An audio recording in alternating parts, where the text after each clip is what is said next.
This week, Siskel and Ebert review, Al Pacino and John Cusack trying to keep a triple murder from tearing apart their City Hall. Wildman Adam Sandler takes the PGA by storm in Happy Gilmore. Plus a look at the surprise hits and misses in this week's Oscar nominations.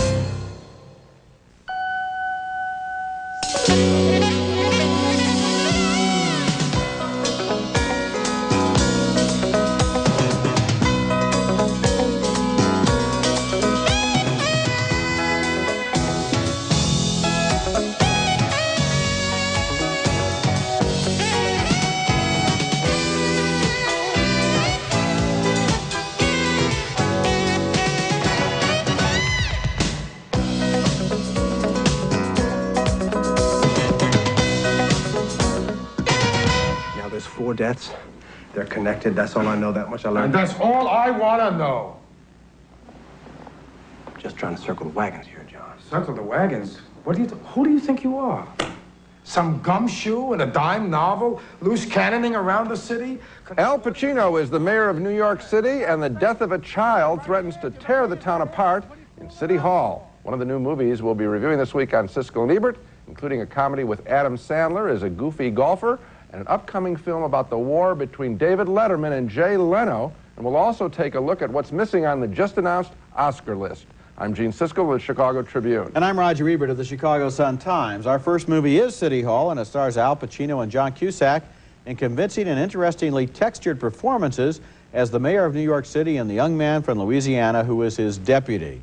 As the movie opens, an off-duty detective has gotten involved in a shootout with the nephew of a mafia boss.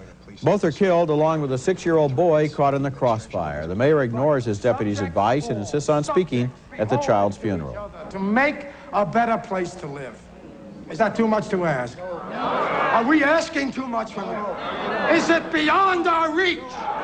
Because if it is, then we are nothing but sheep being herded to the final slaughterhouse. Another key character is the political boss of Brooklyn, played by Danny Aiello.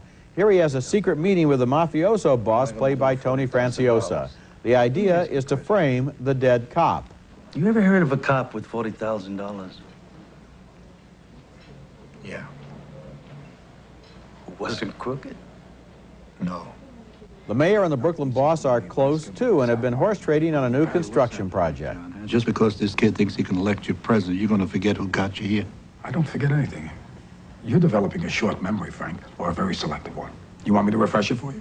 Cusack suspects some kind of a shady deal has been made, maybe involving the mayor. Pacino tries to deal with his charges. He's a man who can see a broad area between right and wrong. There's black and there's white, and in between is mostly gray. That's us. Now, gray is a tough color because it's not as simple as black and white. And for the media, certainly not as interesting. But it's who we are. The good things in City Hall are so very good that it's a shame the whole movie just doesn't live up to them. I admired most of the performances, and I liked a lot of the dialogue, which is colorful and literate. But there are a couple of big flaws, one being the lawyer for the dead detective's family, played by Bridget Fonda. Her character and plot line are not at all necessary, and they drag the movie down. Another is that the movie falls in love with the Pacino character, and so it fudges on him at the end. They're just afraid to make him look like a really bad guy. And the third, really unforgivable element is a cornball closing scene showing young Cusack running for office. It plays for all the world as if somebody got cold feet and decided to tack on a phony happy ending. Roger, I had the same reaction to the picture. There are 3 of the finest screenwriters in Hollywood listed in the credits for this picture, and that's a warning sign. Nick Pileggi, Bo Goldman, and Paul Schrader. That means you're going to get a picture with a lot of great dialogue. But these guys are used to writing their own pictures, and that means that they didn't have a convincing storyline. It's all cobbled together, thrown together. And you know, uncredited is Frank Pearson, who came in and rewrote the whole thing later, and he's also They one don't of the have best. a straight narrative line. Too many people being thrown at the same problem. Yeah, it doesn't work. Okay, next movie, and it's already been making headlines. It's called The Late Shift, the new made-for-cable movie about the big money, bigger ego battle between David Letterman and Jay Leno for the succession to the throne of Johnny Carson. And although the advance word on this picture, some gossiping, has been less than thrilling, wow, I enjoyed this picture a lot, in much the same way I enjoyed Bill Carter's wonderful book upon which it was based. Here's an example, as David Letterman is informed by his NBC bosses that Jay Leno and not Letterman will inherit The Tonight Show. To appreciate the scene, try to get past the fact that the actor playing Letterman, John Michael Higgins, with his red hair, looks as much like Jerry Springer as Dave. Now, the best thing would have been for all of us here to have gone on and have done the Tonight Show. That's what we always wanted to do. And it's a real disappointment that we're not. But if it is your final decision, then you can contact my lawyer. Letterman agrees to get an agent, and not just any agent. He meets with Michael Ovitz, at the time head of CAA, and not considered just an agent, but the most powerful deal maker in Hollywood. Ovitz is played by Treat Williams. Dave will be offered an 11:30 show, and he will be offered it by every network. The geometry of the deal will be far larger. The studios will be in, the syndicators, the full range of the entertainment industry. We shall frame a deal that will make you one of the giants. Daniel Roebuck plays Jay Leno, who early in the film is portrayed as sort of a loyal lapdog. He is not being well served by his fiery executive producer and manager, Helen Kushnick, played furiously by Oscar winner Kathy Bates. She goes ballistic when President Reagan's speech at the Republican convention threatens to delay a live broadcast of The Tonight Show. There's only one person who can take me off the air, Bob Wright. I'll give you his number. Call him. I don't need to call Bob Wright. I'll send my audience home, and then you can call him and explain why The Tonight Show wasn't on air, because the news couldn't get a horse speech off on time. Kushnick, who is one of the villains of the movie, causes more trouble for Leno when she begins blackballing Tonight Show guests who want to appear on other late-night shows. Leno gets bad press for it and an ultimatum from NBC. Dump her or he'll be fired. You sat there on Jerry's deathbed. You said, I'll take care of your wife and daughter. I heard you say that. I did say that. I did say that, you know what? And I meant it then. But now, Helen, you almost cost me this job. My favorite show on all of TV, even more than this one, Roger, is The Larry Sanders Show, which is a biting parody of late-night talk shows. Well, there are parts, a lot of parts, of The Late Shift that can hold their own with the best of The Larry Sanders Show. The Late Shift will be broadcast on HBO beginning next weekend, and I do recommend it. I don't recommend it, Gene. I was kind of disappointed. And first of all, this movie makes absolutely no attempt to show you what makes these people really tick. It's all surface. No, it isn't. It's just kind of a one-over summary of the book, the events in the book. Another problem? I know, of course it shows you, but it makes you tick. You have David Letterman wants to be Johnny Carson. Jay Leno is a hard charger. Everybody knew that before they saw the movie. I wanted more from the movie. I wanted emotions. I wanted insides. Oh, there's emotional The best performance in this movie is definitely by Kathy Bates as Helen Kushnick, and there's something wrong when she upstages and is much more interesting than either the David Letterman or the Jay Leno characters. Those actors, neither one of them is convincing, neither one of them is effective, neither one of them, by the end of the movie. Now, when I saw Nixon, within 15 minutes, I believed that Anthony Hopkins was Nixon. By the end of this movie, I still thought I was looking at a Saturday Night Live sketch. Neither one of those guys came close. The reason why you're so interested in Kushnick is someone you and I have never met and didn't know. Oh, we did. We both met her backstage at the Leno show. The first week the show was on the air. We met her in a surface way. We really don't know her, and that's why it's new information to you. I'm saying the performance. The performance shows the emotions that's going on. She's a better actor than they are. And the others are not very Roger, good. this is pretty compelling television, I think. When we come back, Adam Sandler plays a weirdo golfer named Happy Gilmore. Oops. A guy who really wants to be a hockey player discovers he has a great golf long shot in Happy Gilmore, a new comedy starring Adam Sandler. The movie's plot is basically about how Happy is a nice guy who loves his grandmother and smashes in the face of anyone who gets in his way. One of the few who believe in him is a former pro played by Carl Weathers, who becomes his coach. It's all Get off of me! Hey, just easing the tension, baby. Just easing the tension. Well, ease it on someone else. In a pro-am tournament, Bob Barker turns up and grows impatient with Happy's uneven playing. There is no way that you could have been as bad at hockey as you are at golf. All right, let's go. You like that, old man? You want a piece of me? I don't want a piece of you. I want the whole thing. One of the problems I have with Happy Gilmore is that Happy didn't seem very happy. He kept beating people up, throwing tantrums, and tossing people through windows. In fact, he was only marginally better than the bad guys, and a lot more homicidal. Another distraction was the movie's shameless product placement. I counted no less than eight mentions of Subway sandwich shops, including a scene where Happy appears in a Subway commercial in this movie. If you have faith in a movie, as the makers of the film, you ought to want to make your money at the box office instead of selling commercial space right in the middle of the plot. Well, I liked it a little bit better than you in this sense, that I think that Adam Sandler has a decent movie in him. I think that, unlike, let's say, Pauly Shore or Chris Farley, who I find totally annoying, as I watched this guy, I was reminded, frankly, just how good Bill Murray would have been in this role. I mean, it's a Caddyshack wannabe is what this picture is.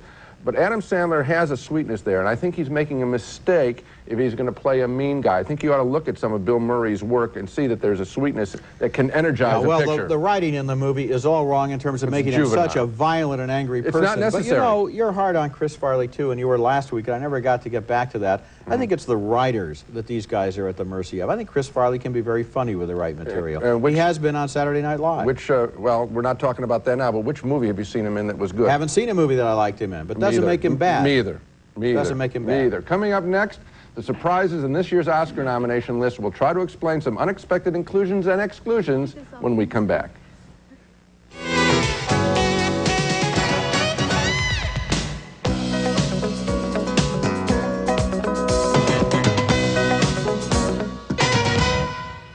For the 68th annual Oscars were announced earlier this week, and there were lots of surprises. We'll try to explain them, starting with the surprises of exclusions, films and performances that were not nominated. I was stunned and very disappointed that two superb, serious-minded pictures, Leaving Las Vegas and Dead Man Walking, were not nominated as Best Picture. We both know I'm a drunk. And I know you're a hooker. Was you known? I was drawn to it, I guess. I mean, that's a hard question to answer. It's like asking you why you're a convict. The vast majority of the Academy members, the producers, the publicists, the craft workers, apparently didn't care enough to see these films about a suicidal drunk and a man on death row, as lighter fare carried the day in the Best Picture category. You know, you're right about that, Gene. It is a disappointment because these two movies are the best that Hollywood can do. They represent the very top. I think so. The very top of the craft. And the fact is, the voters in the Academy, and we know this because we've seen it happen every year, care more about the business than they care about the art form and about. What do you think of my surmise that they didn't screen the picture? I'm sure they didn't. And of course, when two movies get that much acclaim, when they win so many critics awards, I think they have an obligation to see them, and they didn't do their job. You got it. This was certainly a year when some of the big year-end entries got surprisingly overlooked at Oscar time. When The American President came out last November, it was widely expected to get a lot of nominations, especially in the acting categories, but it got completely shut out except for the original musical score. Maybe its liberal slant was a handicap in an election year. At 20%, we're 34 votes shy in the House. It can't be done. Another movie that got in political hot water was Oliver Stone's Nixon, which won acting nominations for Anthony Hopkins and Joan Allen, but got shut out of the Best Picture and directing categories, not to mention editing, where it was brilliant. Another major oversight, both Nixon and Casino were photographed by Robert Richardson, who wasn't nominated for either one. Were there two better cinematography performances all year? I don't think so. Well, that was great work. I think the issue on The American President may be this, and it's historical with the Academy. Romantic comedies are not rewarded. It is an art form that is not valued. I think that's been true for 68 years at the Academy. Cary Grant never won an Oscar because everybody said, oh, it's easy to do that, and they're wrong. Very wrong. Another surprise omission on the list, Ron Howard, amazingly not nominated by the director's branch. Maybe Ron Howard did too good of a job in Apollo 13. Maybe the directors didn't realize the film doesn't contain a single frame of stock footage, either from network TV news or from NASA's archives. Even this amazing rocket launch was created by a special effects crew chosen by Ron Howard. Houston, we have cleared the tower in 13. Maybe Ron Howard is just too commercially successful as a director, and his colleagues are jealous, but I really think he was robbed. I don't see how you can give it 9 nominations. He was robbed. And you know, why was Michael Radford nominated for The Postman? It's a very nice picture, and I was moved by it. But I mean, when you compare what was really done in terms of direction, yeah, absolutely, it wasn't fair. Almost all of the pre-Oscar speculation assumed that John Travolta would be nominated in the Best Actor category for Get Shorty. Why wasn't Travolta nominated? Well, maybe because the picture was about Hollywood, and the movie business sometimes gets uneasy about depictions of itself.